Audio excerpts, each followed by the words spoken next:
नफरत नहीं, रोजगार चाहिए। मोदी जी, हमें जीने का अधिकार चाहिए। ये देश का युवा कह रहा है कि तुम हिंदू मुस्लिम के नाम पर बांटोगे, बैकवर्ड फॉरवर्ड के नाम पे बांटोगे, ऊंची और नीची के नाम पर बांटोगे। हम नहीं बंटने वाले हैं। तुम मुद्दे से भटकाओगे, हम मुद्दे पे लाएंगे। तुम मंदिर मस्जिद करोगे, हम रोजी रोटी कपड़ा की बात करेंगे। तुम बैकवर्ड फॉरवर्ड की बात करोगे, हम स्वच्छ शिक्षा पानी बिजली की बात करेंगे। सरकार को मुद्दे से भटकने नहीं देंगे।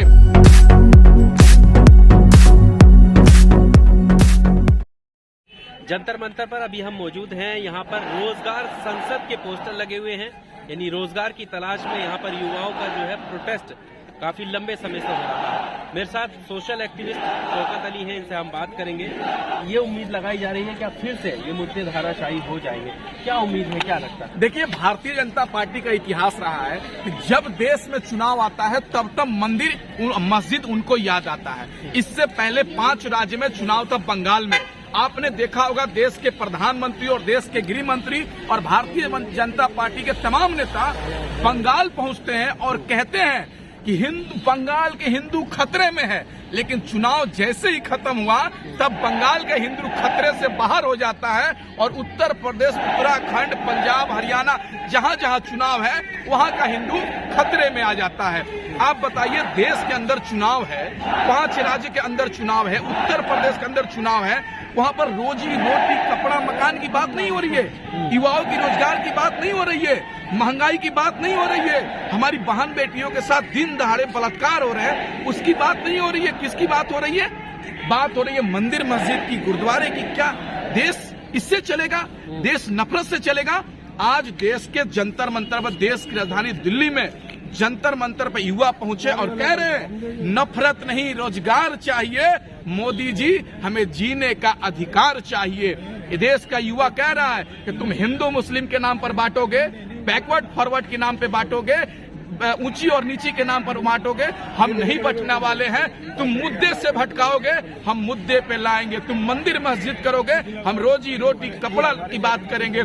तुम बैकवर्ड फॉरवर्ड की बात करोगे, हम स्वच्छ शिक्षा पानी बिजली की बात करेंगे। सरकार को मुद्दे से भटकने नहीं देंगे। उत्तर प्रदेश में आप देख लीजिए क्या चल रहा है। उत्तर प्रदेश में जाते हैं देश का गृह मंत्री और कहते हैं कि मैं दूरबीन से देखता हूं तो दूर दूर तक अपराधी नहीं दिखता है, और खुद उनके बगल में अजय मिश्रा टेनी, जिसके ऊपर हत्या का मुकदमा दर्ज हो, बलात्कार का मुकदमा दर्ज हो, रेप का मुकदमा दर्ज हो, चोरी का मुकदमा दर्ज हो, वो अपराधी उनके बगल में बैठता है। गृह मंत्री साहब, आपको शर्म आना चाहिए।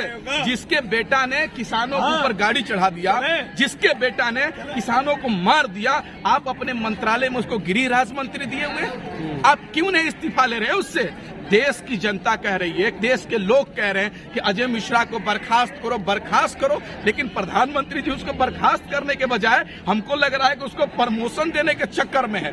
यही तो भारतीय जनता पार्टी का इतिहास है। तो जो दंगा फसाद करेगा, लोगों को तोड़ने की बात करेगा, मारने की बात करेगा, लड़ाने की बात करेगा, उसका प्रमोशन होगा। ये आप युवाओं को ये बात क्यों नहीं समझ में आती? युवा तो उनके साथ है, वो कह रहे हैं युवाओं का वोट मिलता है। नहीं, कौन बोल दिया? युवा 2014 के बाद इसलिए मोदी जी को वोट दिए थे कि उन्होंने कहा था कि मैं हर साल 2 करोड़ युवाओं को रोजगार दूंगा, महंगाई कम करूंगा, नई नई फैक्ट्री खोलने का काम करूंगा, नए नए रोजगार के अवसर पैदा करूंगा। लेकिन हमने तो वोट दे दिया, लेकिन जब प्रधानमंत्री मोदी जी चुनाव जीत कर आते हैं तब जाकर युवाओं के बारे में नहीं सोचते हैं। वही बात हो गया ना, सोना दिया सुनार को पायल बना दिया, लोहा दिया लोहार को हथौड़ा बना दिया, और वोट दिया मोदी जी को, हाथ में कटोरा थमा दिया। सही है, 2014 से पहले मोदी को वोट दिया था, लेकिन आज कहाँ है? सड़क पर है, संघर्ष कर रहे हैं। एसएससी जीडी की बात कर लीजिए, ग्रुप डी की बात कर लीजिए, एसएससी की बात कर लीजिए, सीजीएल की बात कर लीजिए, या बैंक कर्मचारियों की बात कर लीजिए, तमाम लोग तो सड़क पर हैं। आप बताइए, सरकार एक दूसरे में इतना नफरत भर दी है कि लोग, जब यही एसएससी के बच्चे बैठते हैं तो बिहार पुलिस वाले कहते हैं कि मैं उनके साथ नहीं जाऊंगा। जब बैंक कर्मचारी आंदोलन के, जब देश के लोगों को नोटबंदी किया गया तो बैंक कर्मचारी कह रहे थे अच्छे हैं, लेकिन आज बैंकों को बेचा जा रहा है, बैंक के कर्मी को सड़क पर लाने का काम किया गया है। ऐसा कोई सगा नहीं, मोदी जिसको ठगा नहीं। मोदी जी सबको ठगेंगे, लेकिन एक एक करके। लेकिन अब देश की जनता जागरूक हो चुकी है। उत्तर प्रदेश में चुनाव है ना, आप एसआईटी गठन हुआ, एसआईटी भी कहा कि सांसद दोषी है, उसका बेटा दोषी है, पूरे देश के लोग देख रहे हैं। अब यूपी चुनाव है ना, कुछ ही दिन बचा हुआ है। में तो नौकरियां बांट रहे हैं तमाम बीजेपी के मंत्री और सीएम लगे पड़े हैं। नहीं, वही तो कह रहे हैं कि मंत्री और सांसद और मुख्यमंत्री मंदिर मंदिर पहुंच रहे हैं। ये क्या चाह रहे हैं कि मंदिर मंदिर के नाम पर वोट मिलेगा, अब नहीं मिलने वाला है। बाकी पार्टियां कौन सी कमी कर रही है? वो भी तो अयोध्या के दर्शन और मंदिर मस्जिद की बात नहीं, वही तो कह रहे हैं कि जो ये भाजपा मुद्दा से भटकाने का काम कर रही है और जो मुद्दा से भटकाने का काम कर रहे हैं, अब लोग मुद्दा से भटकने वाले नहीं है। अब उत्तर प्रदेश और देश की विकास की बात होगी, देश में भाईचारा की बात होगी, देश में एकता और अखंडता की बात होगी। और जो हमारे देश के जवान शहीद हो रहे हैं, आए दिन प्रधानमंत्री जी कहते थे कि अगर हमारे शासन में देश का जवान शहीद होगा तो 1 के बदले 5 लाने का काम करेंगे। तो प्रधानमंत्री जी चाइना को आप जवाब क्यों नहीं दे रहे हैं? हमारे देश में घुस गया, आप उसका जवाब क्यों नहीं दे रहे हैं? आप कहते थे ना बहुत हुआ महंगाई की मार, अब की बार मोदी सरकार। तो प्रधानमंत्री जी 400 रुपए का सिलेंडर 1 रुपए हो गया, कहाँ महंगाई कम हुआ? 35 रुपए 40 रुपए डीजल 100 रुपए पहुंचने वाला है, 50 रुपए 60 रुपए वाला पेट्रोल 100 पार कर गया है, कहाँ महंगाई हो गई? तो वही हो गया ना, महंगाई 2014 से पहले डाउन थी और 2014 के बाद भौजाई बन गई है इनके लिए। अब महंगाई पर चर्चा नहीं होगा, रोजगार पर चर्चा नहीं होगा, गरीबों को घर उजाड़ा जा रहा है खोड़ी गांव और देश के तमाम जगहों पर, उसके बारे में चर्चा नहीं होगा। प्रधानमंत्री जी कहते हैं जहां झुग्गी वही मकान, तो क्यों झोगियों को तोड़ा जा रहा है? हम आपसे पूछना चाहते हैं, गरीबों को दुकानें क्यों उजाड़ा जा रहा है, उनकी बस्तियों को क्यों उजाड़ा जा रहा है? आप जवाब दीजिए ना। प्रधानमंत्री इस पर जवाब नहीं देंगे और सच्चे पत्रकारों को इंटरव्यू नहीं देंगे। किसको देंगे? अक्षय कुमार को। और अक्षय कुमार क्या पूछेगा? सर आम आप काट के खाते हैं या चूस के? अरे प्रधानमंत्री जी, आप आम चूसिए, हम जैसे युवाओं को और इस देश के गरीब जनता को खून मत चूसिए। अब देश की जनता खून चूस रहे, विकास तो कर रहे हैं। वो देखिए कैसा मॉडल ला रहे हैं, काशी मॉडल। हाँ, कैसा विकास? उस विकास में जहां पर पोस्टर पे विकास दिखता है, पोस्टर पे रोजगार दिखता है, पोस्टर पे लोगों को घर मिलता है, जमीन पे कुछ रहता ही नहीं है। प्रधानमंत्री जी कहते हैं कि मैं गंगा एक्सप्रेस में दे रहे हैं, देख लें आप लोग। हाँ, तो चुनाव आ गया, इसीलिए उत्तर प्रदेश में विकास की गंगा बहना शुरू हो गई। गंगा एक्सप्रेस वे बनाएंगे, जमुना एक्सप्रेस वे बनाएंगे और तमाम तरह के रोड बनाएंगे, तमाम तरह के फैक्ट्री बनाएंगे। और चुनाव खत्म होते ही कहाँ उनका उद्घाटन किया गया, सामान कहाँ जाएगा पता नहीं चलेगा। ये कहते थे बिहार में जब चुनाव था तो बोलते थे बिहार को विशेष राज्य का दर्जा देंगे। तो प्रधानमंत्री जी बिहार में चुनाव खत्म हो गया, इसीलिए विशेष राज्य का दर्जा खत्म हो गया।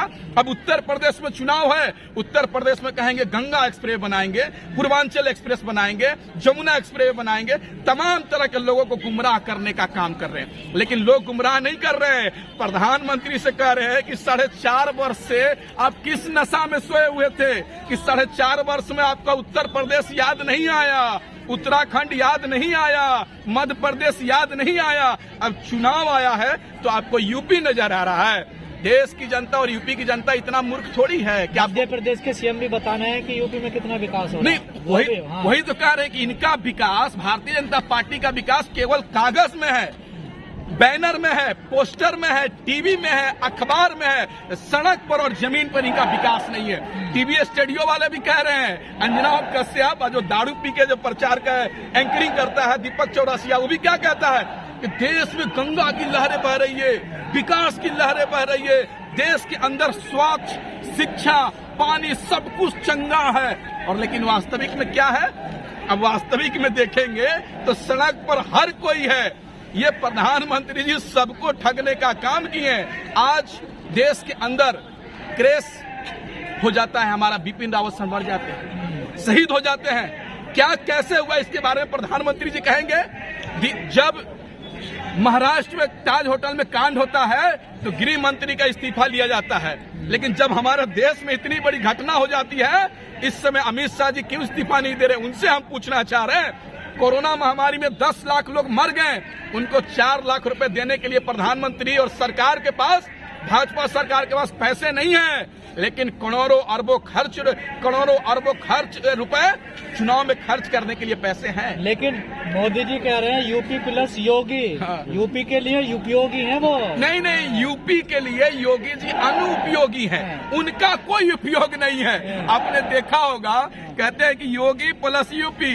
अरे भाई, योगी प्लस यूपी अनुपयोगी। योगी जी उत्तर प्रदेश के लिए योगी नहीं है, बल्कि ढोंगी हैं। उत्तर प्रदेश की जनता को ठगने का काम किया, इसके सिवा कुछ नहीं किया।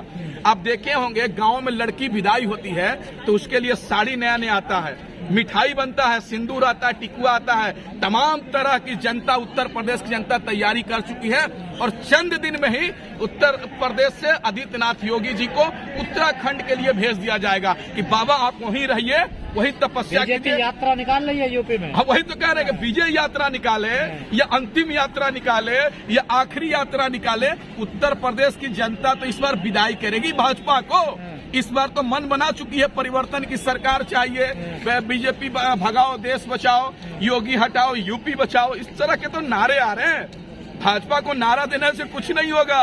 अब लोग नारा बना लिए हैं, योगी हटाओ, यूपी बचाओ, नफरत हटाओ, यूपी बचाओ, भाईचारा लाओ, उत्तर प्रदेश बचाओ, इस तरह के नारे आ रहे हैं। आज उत्तर प्रदेश ताजमहल पूरे दुनिया में फेमस था, पूरे दुनिया के लोग आ रहे हैं, लेकिन उत्तर प्रदेश में कानून व्यवस्था इतना चौपट है कि उत्तर प्रदेश का पुलिस होटल में घुस के गोली मार दे रहा है, तो कैसे पर्यटन आएंगे? हाँ, यूपी से गुंडे तो भाग गए। हाँ, अरे भाई, जिस राज्य का मुख्यमंत्री गुंडा हो, जिस राज्य का गृह राज्य मंत्री अजय मिश्रा टेनी गुंडा हो, तो वो गुंडा मुक्त कैसे बनेगा? जिस राज्य का मुख्यमंत्री और तमाम मंत्री दागी हो, भ्रष्टाचारी हो, तो कैसे भ्रष्टाचार मुक्त होगा? ये सरकार ही भ्रष्टाचारी है, ये सरकार ही दंगाई है, ये सरकार ही बलात्कारी है। ये सरकार से मुक्ति चाहिए, तब जाकर हमारा देश बलात्कारियों से मुक्ति पाएगा, भ्रष्टाचारियों से मुक्ति पाएगा। ये सरकार जब तक रहेगी तो हमको नहीं लग रहा है इस देश के लोग खुशहाल रहेंगे। अजय टानी का इस्तीफा मांग रहे हैं, तमाम विपक्ष पार्टी आंदोलन कर रही हैं, आज वाकई में इस्तीफा होना चाहिए? बिल्कुल। आप बताइए भाई साहब, एसआईटी गठन हुआ, एसआईटी कह रहा है कि किसानों पे जो हमला हुआ है, गाड़ी चढ़ाया गया है, एक सुनियोजित तरीके से चढ़ाया गया है। एसआईटी कह रहा है, हमारा औकात नहीं है कहने का, हम नहीं कह रहे, एसआईटी कह रहा है, तो इस्तीफा क्यों नहीं? तो बीजेपी फिर क्यों नहीं ले रही इस्तीफा? नहीं लेगी। उसके लिए कह तो दिए कि भ्रष्टाचारी, दंगाई, गुंडा, मारपीट करने वाला, उस बीजेपी को अगर सपोर्ट करेगा, मोदी जी को अच्छा बोलेगा, तो अच्छा ही रहेगा ना। ये सरकार गुंडों को संरक्षण दे रही है, बलात्कारियों को संरक्षण दे रही है, भ्रष्टाचारियों को दे रही है, गुंडों को दे रही है, तमाम तरह के लोगों को ये सरकार बचाने का काम कर रही है। ये सरकार, अब बताइए, ये यही अजय मिश्रा टेनी कहते थे कि अगर हमारे बेटे पर अपराध सिद्ध होता है या कोई सबूत मिलता है कि मेरे बेटे ने गाड़ी चढ़ाया है, मेरे रैली के द्वारा चढ़ाया गया है, तो मैं इस्तीफा दे दूंगा। अब तो पूरी दुनिया के सामने वीडियो आ गया कि उसका बेटा ऐसे ही चढ़ा रहा था। जब पार्टी इस्तीफा नहीं मांग रही तो वो क्यों दे दे? क्यों नहीं देंगे भाई? पार्टी से बड़ा देश होता है, इस बात को मान लीजिए पत्रकार महोदय। देश से बड़ा पार्टी नहीं होता है और व्यक्ति विशेष नहीं होता है। वैसा आदमी देश में सांसद मंत्री नहीं बन सकता है जो अन्नदाताओं के ऊपर गाड़ी चढ़ाएगा, अन्नदाताओं को गोली चलाएगा और वो मंत्री बन के रहेगा। तुम्हारे पास किस बात का डर है फिर उसको या सरकार को इस्तीफा लेने? नहीं, सरकार इसलिए लेना नहीं चाह रही है, वो तो कह दिए कि भ्रष्टाचारियों को, दंगाइयों को बचाने का काम कर रही है। और वो समझ रहे हैं कि अजय मिश्रा जी जिस समुदाय से आते हैं, मिश्रा समाज से, उस समुदाय का वोट कट जाएगा। लेकिन आप इस्तीफा लीजिए या नहीं लीजिए, कोई भी वोट नहीं देने वाला है, चाहे ऊंची जाति का हो, चाहे बैकवर्ड हो या कोई भी हो। अब उत्तर प्रदेश की जनता गोलबंद हो चुकी है, अब इनको करारा जवाब दिया जाएगा, ईंट का जवाब पत्थर से दिया जाएगा। मथुरा में मंदिर बनाने की तैयारी चल रही है, आप कह रहे हैं वोट नहीं दिया जाएगा? वही तो कह रहे हैं कि भारतीय जनता पार्टी को भगवान तब याद आते हैं जिस राज्य में चुनाव होता है। जहां चुनाव होगा वहां भगवान याद आ जाएंगे, जहां चुनाव होगा वहां हिंदू खतरे में आ जाएंगे, और चुनाव खत्म होते ही ये भाजपा भगवान को भी भूल जाएगी और हिंदू खतरे से भी बाहर ला देगी। आप ये बताइए, कौन सी ऐसी पार्टी है जिसको हिंदू याद नहीं है? नहीं, आप बताइए ना, जब देश का प्रधानमंत्री, अखिलेश यादव रैलियों में गधे लेके घूम रहे हैं, गधा हाथ में लेकर। नहीं, आप एक हम बताइए, जब देश का प्रधानमंत्री सिख थे, जब देश का राष्ट्रपति मुसलमान राहुल थे, गांधी राजस्थान में कह रहे हैं मैं हिंदू हूँ। बिल्कुल, हिंदू होना गलत बात नहीं है, लेकिन हिंदुत्व, हिंदू के नाम पर दंगा फसाद करना, नफरत फैलाना, ये बिल्कुल गलत है। हिंदुस्तान, हमारा संविधान देता है कि आप जिस धर्म से आते हैं, जिस समुदाय से आते हैं, आपको अपने अपने धर्म मानने की आजादी है, लेकिन किसी धर्म के नाम पर किसी धर्म को मारना, प्रताड़ित करना, उसके साथ गलत बिहेव करना, ये गलत है।